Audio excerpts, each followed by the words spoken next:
بسم الله الرحمن الرحيم. عن عثمان بن عفان رضي الله تعالى عنه قال قال رسول الله صلى الله تعالى عليه وسلم من توضأ فأحسن الوضوء خرجت خطاياه من جسده حتى تخرج من تحت أظفاره. رواہ مسلم۔ نبی کریم صلی اللہ علیہ وسلم نے ارشاد فرمایا، جس شخص نے وضو کیا اور خوب اچھی طرح وضو کیا تو اس کے جسم سے اس کے گناہ خارج ہو جاتے ہیں، حتیٰ کہ اس کے ناخنوں کے نیچے سے بھی نکل جاتے ہیں۔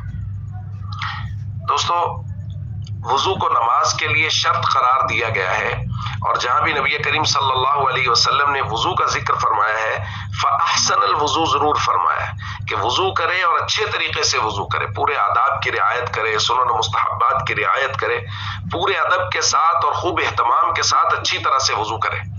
اور اس کی دوسری وجہ نبی کریم صلی اللہ علیہ وسلم نے ایک حدیث میں یہ بھی بیان فرمائی، ان امتی یدعون یوم القیامت غرا محجلین من آثار الوضوء۔ حضور نے فرمایا قیامت کے دن میری امت کو بلایا جائے گا کہ وضو کے آثار کی وجہ سے ان کے ہاتھ پاؤں اور ان کا چہرہ، ان کی پیشانی وہ چمک رہی ہوگی۔ تو اس لیے یہ حکم دیا گیا ہے کہ وضو اچھی طرح سے کیا جائے، پورا وضو کیا جائے، اور اس بات کی بھی بہت سی احادیث میں تلقین آئی ہے کہ باوضو رہنے کی کوشش کریں، اس کے بہت سے فضائل بیان فرمائے گئے ہیں۔ اس لیے ہم سب کو چاہیے اچھی طرح سے وضو کیا کریں اور ہمیشہ باوضو رہنے کی کوشش کیا کریں۔ السلام علیکم ورحمۃ اللہ وبرکاتہ۔